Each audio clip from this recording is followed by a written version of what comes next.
The sound of a Louis Vuitton suitcase hitting the wet pavement echoed louder than the thunder overhead.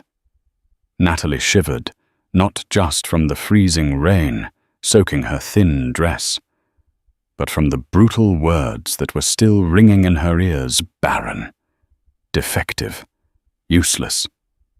She looked up at the window of the mansion she had helped build, only to see her husband's arm wrapped around another woman. She thought her life was over. She thought she had nothing left to lose. She was wrong.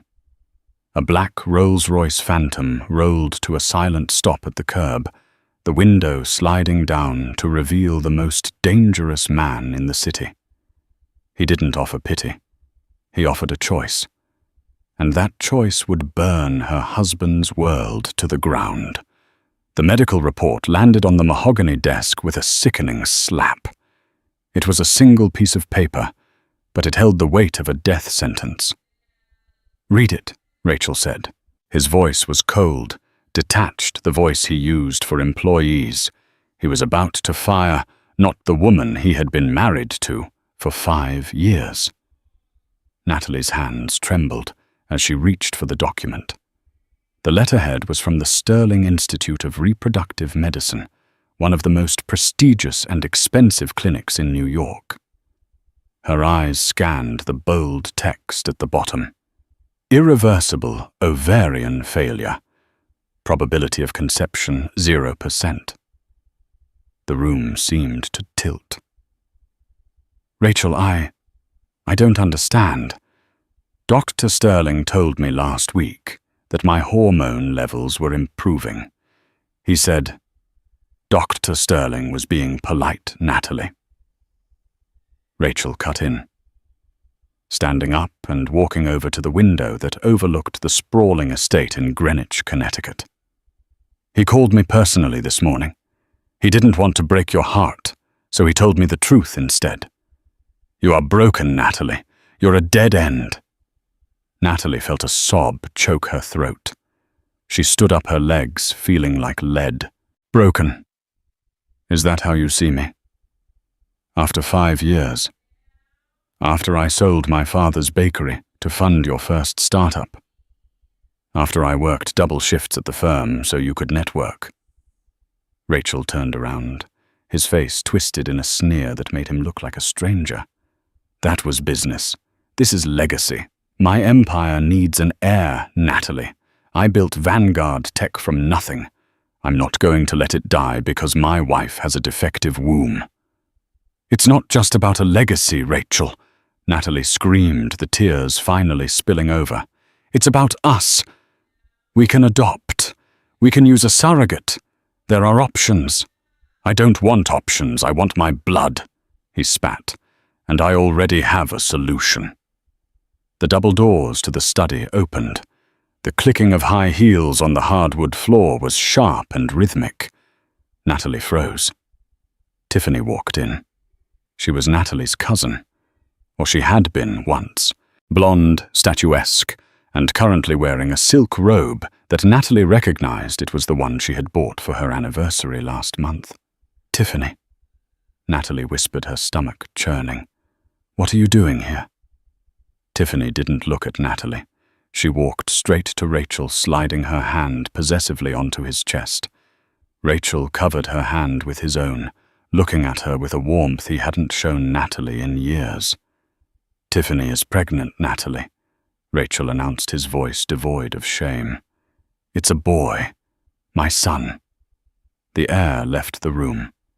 Natalie looked between them, the husband she adored and the cousin she had treated like a sister. You've been sleeping together. For 6 months," Tiffany said, her voice dripping with faux sympathy. "I didn't want to hurt you, Nat. But Rachel deserves a real woman. A woman who works. We couldn't keep denying what was clearly meant to be." "You're disgusting," Natalie hissed, stepping forward. "Both of you." Rachel stepped between them, his hand raising in a warning gesture. "Careful. That's the mother of my heir you're speaking to. Unlike you, she has value here." He walked back to the desk, pulled a check out of the drawer, and flicked it toward Natalie. It fluttered to the floor, landing near her muddy boots. 500,000, Rachel said. Consider it severance pay for the 5 years.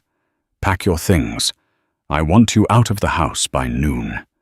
Tiffany is moving into the master suite, and she doesn't want your smell lingering on the sheets. You can't do this, Natalie gasped. This is my house too. My name is on the deed. Rachel laughed, a dry, humorless sound. Read the prenup again, darling, the one you signed without a lawyer because you trusted me. If there is no issue produced within 5 years, the marriage can be annulled with a fixed settlement. Today is exactly 5 years and 1 day. I've been waiting for the clock to run out.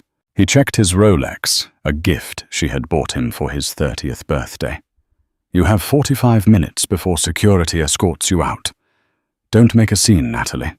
It's pathetic enough as it is. Natalie looked at the check on the floor. It was enough money to survive, sure. But it was blood money. It was the price of her dignity. She didn't pick it up. She turned around, head high despite the tears blurring her vision, and walked out of the study. She could hear Tiffany's giggle as the door closed behind her. Broken, defective, useless. The words chased her up the grand staircase as she blindly threw clothes into a suitcase. She didn't take the jewelry. She didn't take the designer bags he had bought her as apologies for missed dinners. She took only what she had come with her clothes, her mother's locket, and her pride. 40 minutes later, the heavy oak front doors slammed shut behind her. The weather reflected her soul. The sky over Greenwich had turned a bruised purple, and the rain was coming down in sheets, cold and unforgiving. Natalie dragged her suitcase down the long driveway. Rachel hadn't even let the driver take her to the station. She was walking. As she reached the iron gates, she heard the balcony doors open above. She looked back. Rachel and Tiffany were standing there, champagne flutes in hand, watching her leave like she was the entertainment for the evening. Don't come back begging when the money runs out, Rachel shouted over the rain. Natalie turned away, her heart fracturing into a million pieces. She walked until her legs burned, until the expensive cobblestone of the private estate gave way to the public asphalt of the main road. She was drenched, her hair plastered to her face, her dress ruined. She sat on her suitcase at the bus stop, shivering. She had nowhere to go. Her parents had passed away 3 years ago. The friends she had. They were Rachel's friends. They would side with the money. They always did. She felt a vibration in her pocket. She pulled out her phone. A notification from the bank. Alert. Joint account ending in 8842 has been frozen. She stared at the screen. He had frozen the accounts. She hadn't picked up the check. She had 0 cash. Checkmate, she whispered to the rain. Just then, a pair of blinding headlights cut through the darkness. A car was approaching slowly. It wasn't a taxi, and it wasn't a bus. It was a matte black Rolls-Royce Phantom, its grille looking like the teeth of a predator. It slowed down as it neared the bus stop, the tires hissing on the wet pavement. Natalie tensed. This was a lonely road. She grabbed the handle of her suitcase, ready to run into the woods if she had to. The car stopped directly in front of her. The back window glided down silently. The interior was warm, glowing with soft amber light. Sitting in the back seat was a man who looked like he had been carved out of darkness and marble. He wore a charcoal suit that probably cost more than her father's bakery. His hair was black, swept back, and his eyes were the color of storm clouds, gray and piercing. He was looking at her, not with lust, not with pity, but with recognition. You're Natalie Sinclair, the man said. His voice was a deep baritone, smooth, like aged whiskey, but with a dangerous edge. It's Natalie. Wait, who are you? She gripped her suitcase tighter. If you're a reporter, I have nothing to say. The man smirked a faint curve of his lips that didn't reach his eyes. I own the papers, Mrs. Sinclair. I don't read them. The passenger door opened. A massive bodyguard with a scar running down his cheek stepped out holding a black umbrella. He walked over to Natalie and held it over her, shielding her from the downpour. My name is Lorenzo, the man in the car said. Lorenzo Moretti. Natalie froze. Everyone in New York knew that name. The Moretti family. They owned construction firms, shipping lines, and half the politicians in the state. Rumors whispered of other things, too gambling enforcement, the Mafia. What do you want with me? She asked, her voice trembling. I saw what happened, Lorenzo said, nodding toward the distant gates of Rachel's estate. Rachel abandoned you, replaced you. Are you stalking me? I keep an eye on my investments, Lorenzo said cryptically. Your husband owes me a great deal of money, Natalie. Money he borrowed to build that tech empire he loves so much. He used you as the emotional collateral to get the loan painting a picture of a stable family man. Lorenzo leaned forward, his grey eyes locking onto hers. Now that he has tossed you aside, he has become unstable. And I don't like unstable investments. I can't help you, Natalie said, shivering violently now. I have nothing. I'm infertile. I'm broke. I'm nobody. Lorenzo opened the door from the inside. The leather seat looked incredibly inviting. You are not nobody, Natalie. You are the woman who knows where the bodies are buried at Vanguard Tech. You know his tax evasions. You know his offshore accounts. She hesitated. She did know. She had done the books in the early days. I am offering you a deal, Lorenzo said. Come with me. I will give you a dry set of clothes, a warm meal, and a lawyer who will make Rachel wish he had never been born. In exchange, you help me dismantle him. Natalie looked at the open door. Then she looked back down the road toward the house, where the man she loved was currently celebrating her eviction with her cousin. She looked at the infertile diagnosis in her mind. She looked at the frozen bank account notification. Why? She asked. Why help me? Lorenzo's expression darkened. Because I despise men who mistreat loyalty, and because I have a feeling, Doctor, Sterling's diagnosis might have been purchased. Natalie's breath hitched. What? Come with me, Lorenzo repeated, extending a hand. His hand was large, scarred at the knuckles, but steady.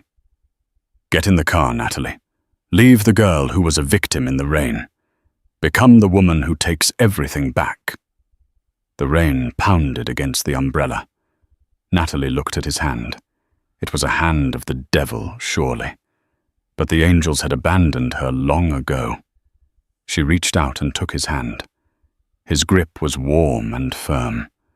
He pulled her into the car. The door closed, shutting out the rain, the cold, and her past life. To the penthouse, Lorenzo said to the driver, and call Dr. Halloway. I want a second opinion immediately. As the Rolls-Royce pulled away, Natalie sank into the leather. She caught her reflection in the darkened window. She looked like a drowned rat, but her eyes were burning. She wasn't just a discarded wife anymore. She was Lorenzo Moretti's problem now, and soon she would be Rachel's nightmare. The penthouse at the top of the Moretti spire was less of a home and more of a fortress in the sky. Rain lashed against floor-to-ceiling windows, that offered a panoramic view of a city that looked small and insignificant from this height. Natalie sat on the edge of a velvet examination table in a private medical suite located within the penthouse. She was wrapped in a cashmere robe Lorenzo had provided her wet clothes having been discarded hours ago. Dr. Holloway, a woman with sharp features and grey hair, pulled back in a severe bun, typed commands into a tablet. The silence in the room was deafening. Lorenzo stood in the corner, arms crossed, his presence filling the room despite his silence. "Well?" Lorenzo's voice cut through the quiet. Dr. Holloway lowered the tablet and looked at Natalie over the rim of her glasses.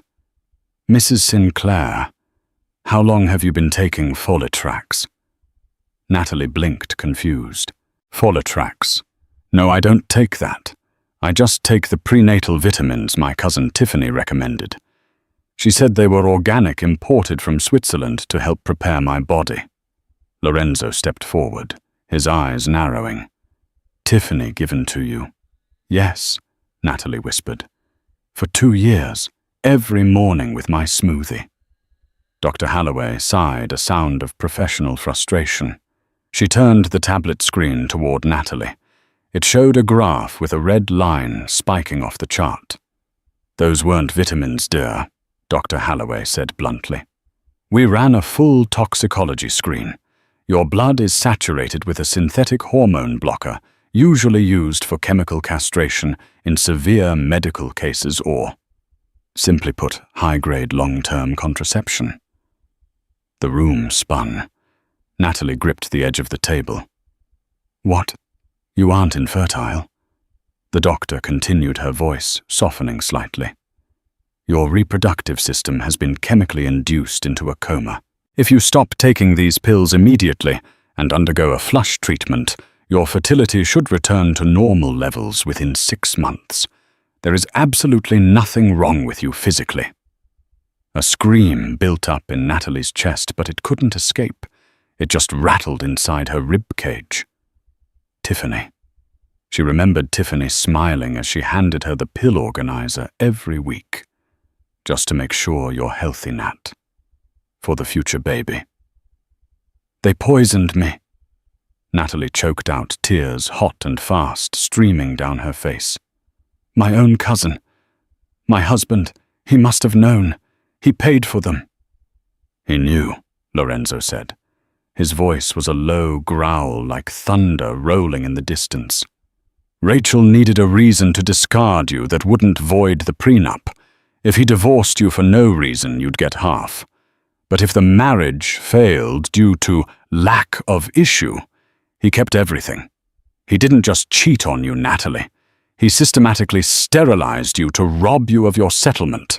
Natalie slid off the table, her legs giving way. She expected to hit the floor, but strong arms caught her. Lorenzo held her up, pulling her against his chest. He smelled of rain, expensive cologne, and danger. For the first time in 5 years, she felt safe. "I'm going to kill him," she sobbed into his suit jacket. "I'm going to kill them both." "No," Lorenzo said, his hand stroking the back of her head, soothing her while his eyes burned with a cold, terrifying light over her shoulder. "Death is too easy. Death is a mercy. We don't give mercy to people like Rachel and Tiffany." He pulled back, gripping her shoulders, forcing her to look at him. His grey eyes were intense, locking onto hers. "You are going to rest tonight," Lorenzo commanded. "You are going to let the poison leave your body, and tomorrow we stop crying. Tomorrow we start planning. They took your womb. They took your home. They took your pride. We are going to take their future." "Why?" Natalie asked again, her voice raw. "Why do this for me, Lorenzo? You're a mob boss. You're supposed to be the villain." Lorenzo's expression softened just a fraction. He reached into his pocket and pulled out an old, worn photograph. He handed it to her. It was a picture of a younger Lorenzo standing next to a smiling woman who looked vaguely like him. "My sister Julia," Lorenzo said quietly. "She was married to a man like Rachel, a man who gaslit her, made her believe she was crazy, made her believe she was worthless. By the time I found out what was happening, she had taken her own life." Natalie gasped, looking from the photo to the hardened man before her. "I was too late for Julia," Lorenzo said, taking the photo back and placing it near his heart. "I will burn this city to ash before I let another man destroy a good woman like that. You are not a charity case, Natalie. You are my redemption." He turned to the doctor. "Start the flush treatment. Whatever she needs, money is no object." As the IV line was prepped to clear the poison from her veins, Natalie looked out the window at the stormy skyline. The lightning flashed, illuminating the city where Rachel was sleeping soundly, thinking he had won. "Sleep tight, Rachel," she thought, "because when I wake up, your nightmare begins." 3 months passed. The woman who looked back at Natalie in the mirror was unrecognizable from the drenched, broken creature who had sat at the bus stop. The flush treatment had worked. Her skin, once pale and sallow from the hormones, now glowed with health. Her hair, which she had chopped into a sleek, sharp bob that framed her jawline, shone like obsidian. But the biggest change wasn't physical. It was in her eyes. The soft, pleading look of a wife trying to please her husband was gone. In its place was the sharp, calculating gaze of a predator. She walked out of her bedroom suite into the main living area of the penthouse. The floor was covered in files, not medical files, corporate ones. Lorenzo was sitting on the sofa, a glass of bourbon in hand, watching her. He had given her access to his team of forensic accountants, and for the last 90 days, Natalie had done nothing but study Vanguard Tech's financials. "You found it, didn't you?" Lorenzo asked, a smirk playing on his lips. Natalie dropped a file onto the coffee table. "It wasn't easy. Rachel is good at hiding things, but he's arrogant. He assumed no one would look at the shell companies in the Cayman Islands, registered under his mother's maiden name." She tapped the file with a manicured nail. "He's leveraging the company's assets to pay for his personal gambling debts and Tiffany's shopping sprees. He's technically embezzling from his own shareholders.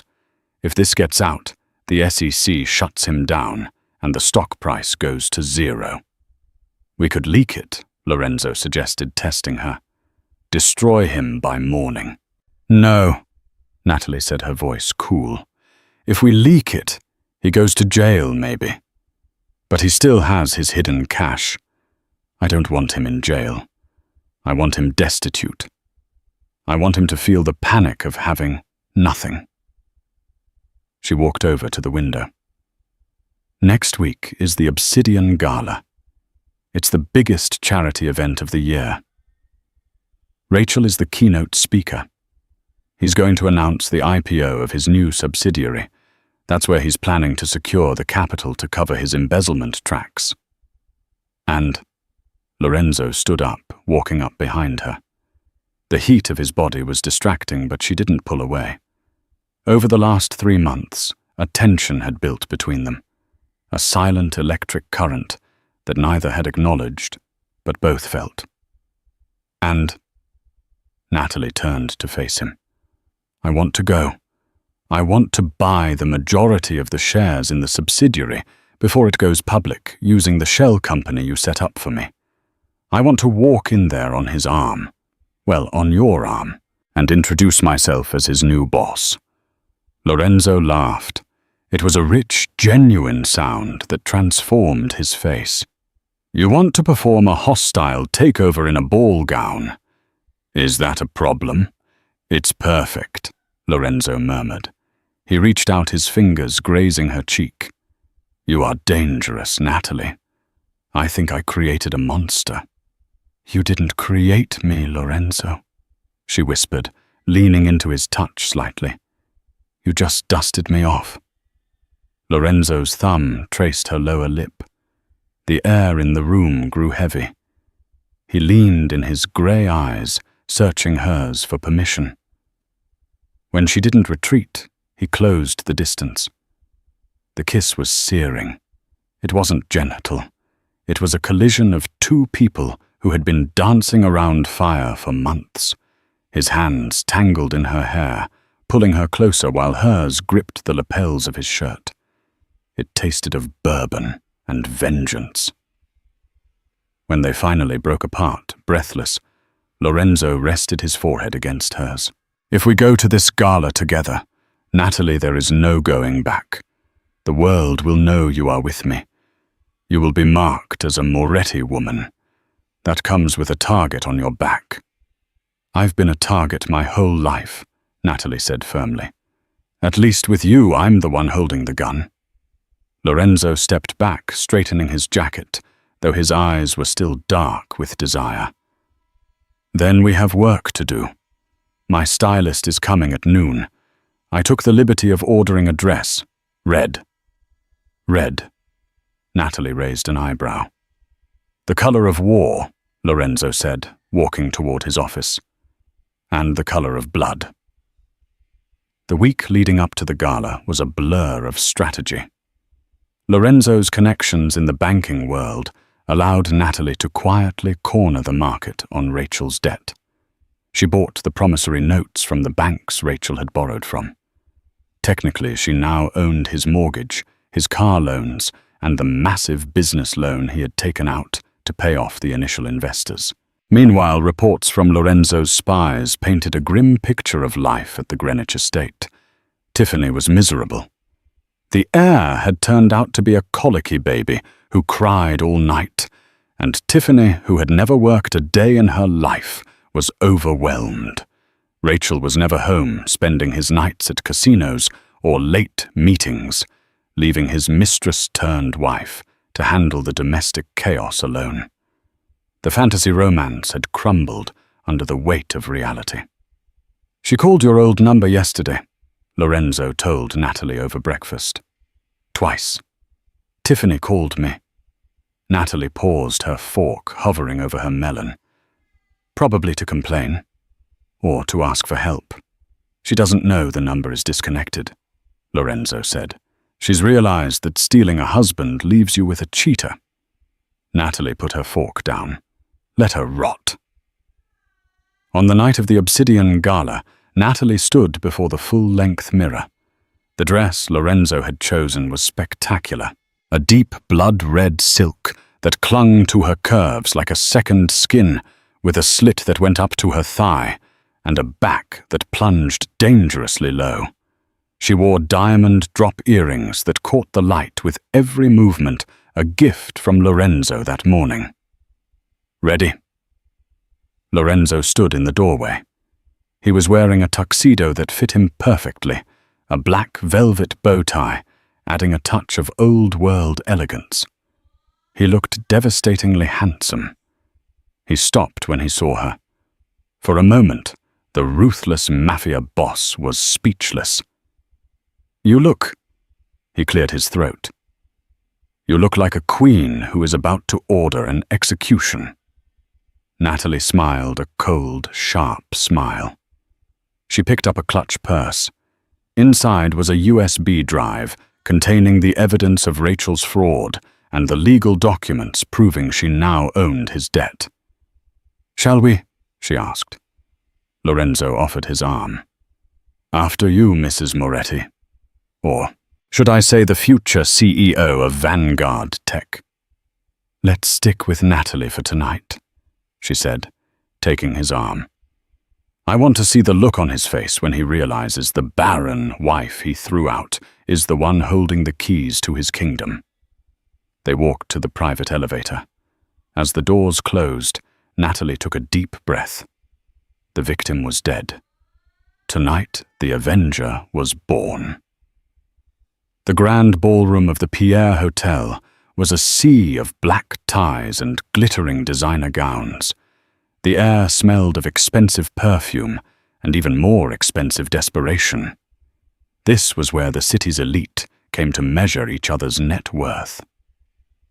Rachel Sinclair stood near the champagne fountain, forcing a smile as he shook hands with a potential investor. Beside him, Tiffany shifted uncomfortably. She was wearing a dress that was 2 sizes too small, a desperate attempt to prove her post-baby body had bounced back, though the strain on the fabric suggested otherwise. She looked tired. Her blonde hair was frizzy, the humidity of the stormy night having ruined her blowout, and her eyes were darting around the room nervously. "Stop fidgeting," Rachel hissed under his breath, gripping her elbow tightly. "You're making me look bad. Smile. Senator Caldwell is looking this way." "My feet hurt, Rachel," Tiffany whined. "And the nanny texted, 'The baby has a fever again. We should go.'"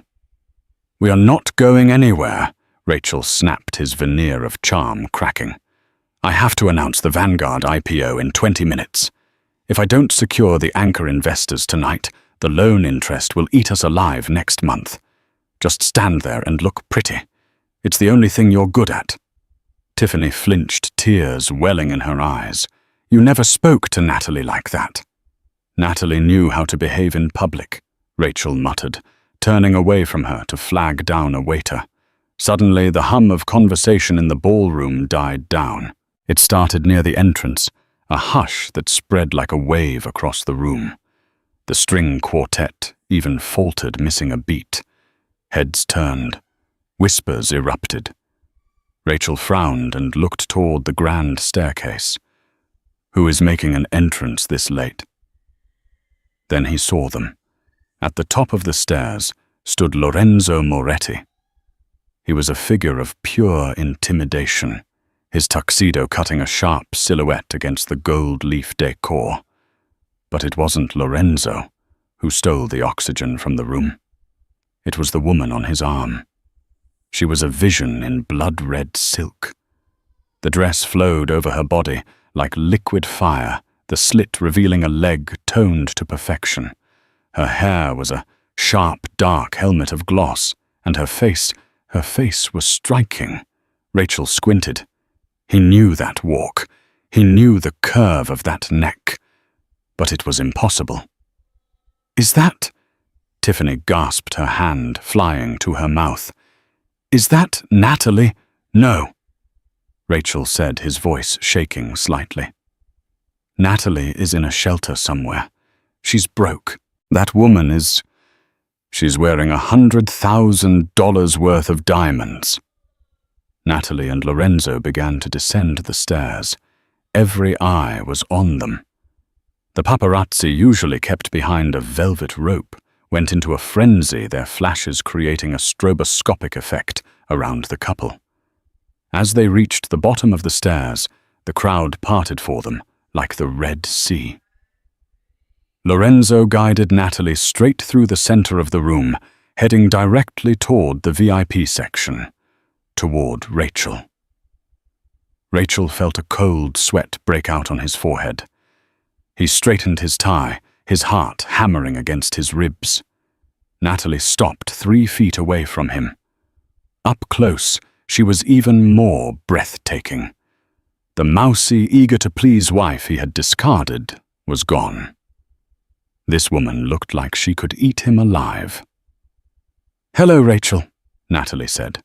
Her voice was cool, smooth, and carried enough projection that half the room heard her. "Natalie," Rachel choked out. What are you doing here? How did you get in?" "I'm on the board," she said simply. "The board? What board?" "The charity board." Rachel laughed nervously, looking around for support. "You don't have the money for a ticket, let alone a board seat." "The board of Moretti Global," Lorenzo interjected, stepping slightly in front of her. He loomed over Rachel, making the tech CEO look small and soft. "And she is my guest." The color drained from Rachel's face. "Moretti, you're with him." "I'm with the man who picked me up off the side of the road where you left me," Natalie said. her voice dropping an octave, becoming dangerous. She looked at Tiffany. "Hello, cousin.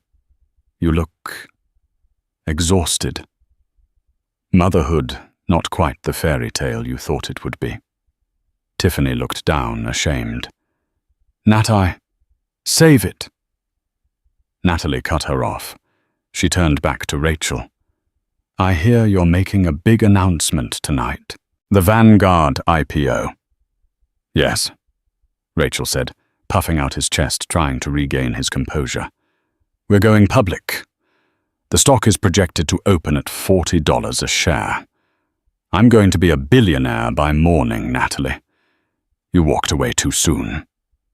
"I didn't walk away, Rachel. I was thrown out," she corrected him loud enough for the senator nearby to hear. "But you're right about the IPO. It's a fascinating prospectus. I read it this morning." "It's confidential until midnight," Rachel snapped. "Not to the majority shareholder." Natalie smiled. It was a terrifying smile. "What are you talking about? I'm the majority shareholder." "Were," Lorenzo corrected.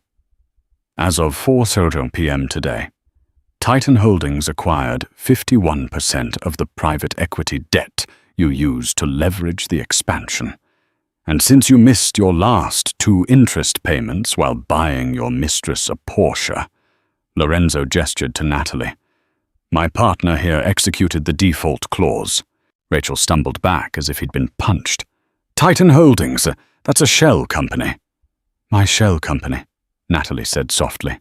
"I own your debt, Rachel, which means I own your assets, which means I own Vanguard." The room was dead silent now. The drama was better than any opera. "You can't," Rachel whispered. "That's illegal. I'll sue."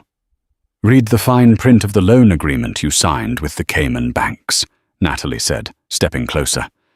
"Invader his personal space. Section 4, paragraph C. In the event of default, the lender reserves the right to convert debt to equity at a discounted rate. I converted it, Rachel. All of it." She reached out and adjusted his bow tie, a mocking gesture of intimacy. "Enjoy your speech," she whispered, "but don't announce the IPO. I cancelled it an hour ago." She turned on her heel, the red dress swirling around her legs. "Come on, Lorenzo. The air in here smells like cheap cologne and bad decisions." Lorenzo gave Rachel one last look, a look of pure pity, and then turned to follow her. Rachel stood frozen. The microphone on the stage screeched with feedback, waiting for a speech he could no longer give. Around him, the whispers turned into laughter. The next morning, the sky was a brilliant, cloudless blue, a stark contrast to the storm that had raged inside Rachel Sinclair's life. He hadn't slept. He had spent the night screaming at lawyers, all of whom told him the same thing. "It's ironclad. She owns you." He stormed into the headquarters of Vanguard Tech at 8 Honduras a.m. He needed to get into his office. He needed to shred the documents in the safe, the ones that proved the embezzlement, the ones that linked him to the doctor who had prescribed the vitamins. He swiped his badge at the executive elevator. Access denied. He swiped it again. A red light blinked mockingly. "There must be a glitch," he muttered, slamming his hand against the panel. "There is no glitch, Mr. Sinclair." Rachel spun around. 2 large security guards were standing in the lobby. He recognized them. He had hired them. "Open the elevator," Rachel commanded. "I am the CEO of this company." "Former CEO," a voice called out from the mezzanine balcony. Rachel looked up. Natalie was standing there, leaning against the glass railing. She was wearing a sharp white pantsuit that made her look like an avenging angel. Lorenzo stood in the shadows behind her, silent and watchful.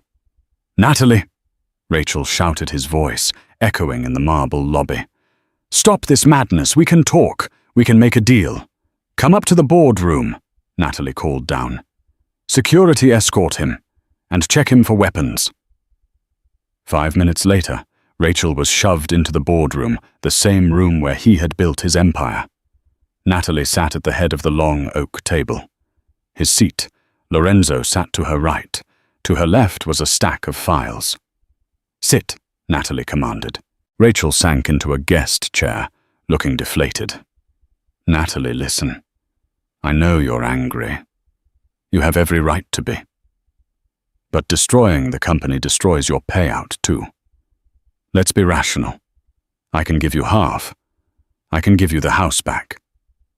"I don't want the house," Natalie said, opening a file. "I have a penthouse now, and I don't want half. I want justice." She slid a photo across the table. It was the pill bottle of Folitrax. Rachel went pale. "I know," she said simply. "I know you poisoned me. I know you paid Dr. Sterling to falsify my records. I didn't. Don't lie." Natalie slammed her hand on the table. "We have the bank transfers, Rachel. We have Sterling's confession. He rolled on you the moment Lorenzo's lawyers paid him a visit." Rachel slumped in his chair, burying his face in his hands. "I needed an heir, Natalie. You were taking too long. The investors were getting nervous about the succession plan." "So you sterilized me?" she asked, her voice trembling with suppressed rage. "You stole my ability to be a mother just to save your stock price."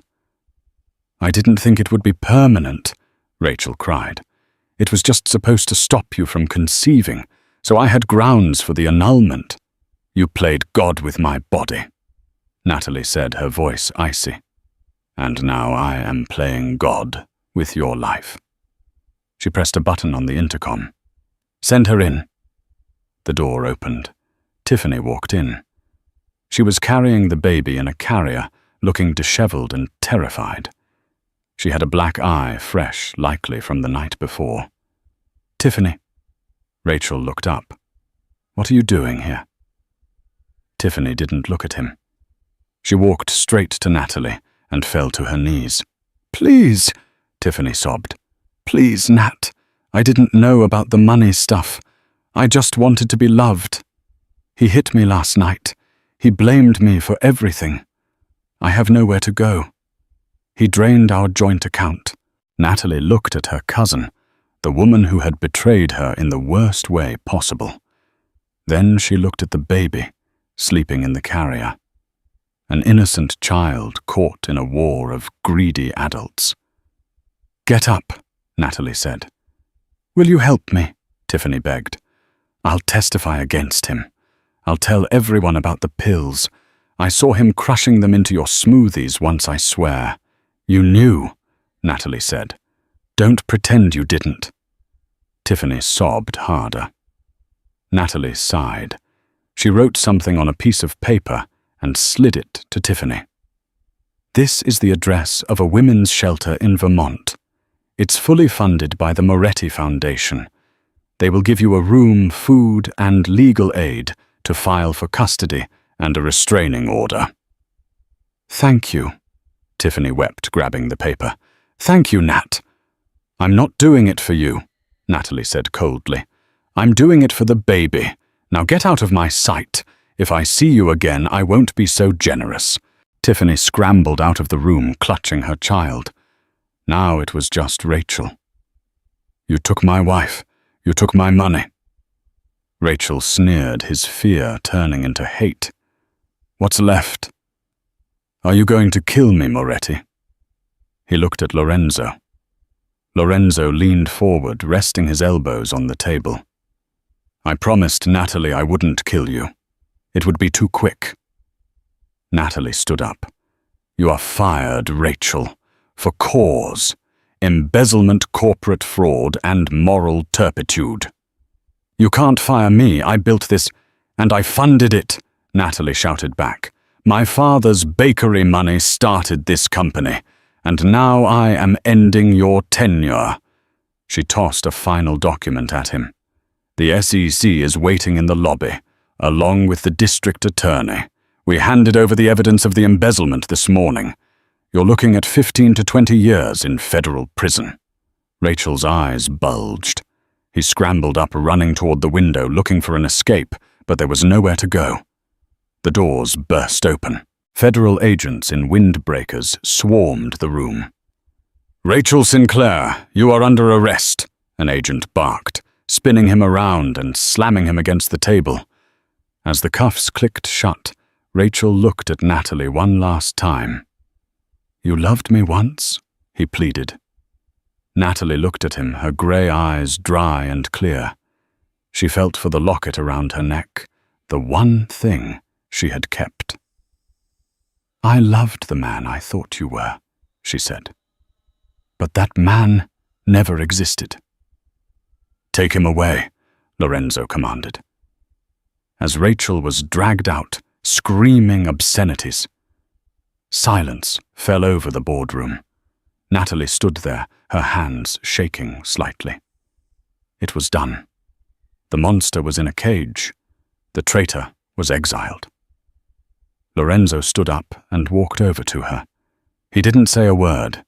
He just wrapped his arms around her from behind, resting his chin on her shoulder.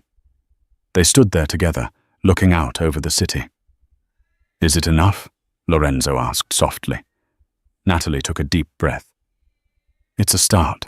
But as she looked at her reflection in the glass, she felt a wave of nausea. She grabbed the back of the chair to steady herself. "Natalie," Lorenzo's voice turned sharp with worry. "Are you okay? I feel a bit dizzy," she whispered. "I've been feeling off all week. Probably just the stress." Lorenzo spun her around, his hand flying to her forehead. "You're warm. We're going to the doctor." "I'm fine, Lorenzo. Really." "No arguments," he said, picking her up, bridal style. "We won the war. I'm not losing the Queen." The sterile smell of the hospital room was a stark contrast to the wood and leather of the boardroom. Natalie sat on the edge of the bed, her legs dangling, her mind a fog of anxiety. Lorenzo had not sat down for an hour. He paced the length of the private suite at Mount Sinai, his phone buzzing incessantly with calls from his lawyers handling the fallout of Rachel's arrest. He ignored them all. "Lorenzo, please stop pacing," Natalie said softly. "I told you it's just stress. The adrenaline crash after months of fighting." Lorenzo stopped and looked at her. His eyes, usually so cold and guarded, were filled with a raw, terrifying vulnerability. "I lost my sister to stress, Natalie. I lost her because we ignored the signs. I am not losing you." The door opened. Dr. Holloway walked in holding a clipboard. Her face was unreadable. Natalie's heart hammered against her ribs. "Is it bad? Is there permanent damage from the poison?" Dr. Holloway adjusted her glasses and looked from Lorenzo to Natalie. "We ran the blood work 3 times just to be sure. Given your medical history over the last year, the high dosage of Folitrax, the subsequent flush treatment, what I'm looking at, shouldn't be statistically possible."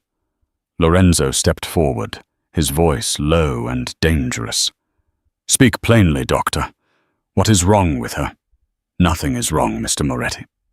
"Doctor," Holloway said, a small smile finally breaking through her professional mask.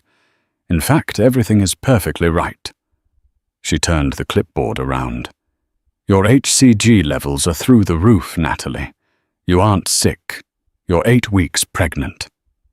The silence that fell over the room was heavier than the storm that had brought them together.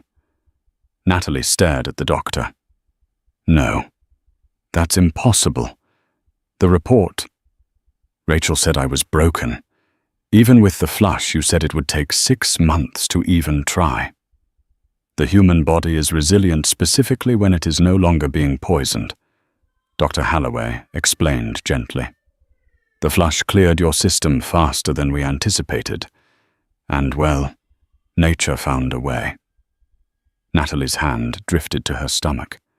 She thought of the dizziness, the fatigue, the nausea she had blamed on the takeover. She looked at Lorenzo. The feared Mafia boss, the man who could crush a corporation with a phone call, looked like he had been struck by lightning. He walked over to the bed slowly, as if afraid the floor might give way. "A baby," he whispered, his voice cracking. "A baby," Natalie cried, the tears finally coming. Not tears of grief, but of overwhelming, impossible joy. Lorenzo fell to his knees beside the bed. He buried his face in her lap, his large hands covering hers over her stomach. For the first time, Natalie felt his shoulders shake. He was weeping.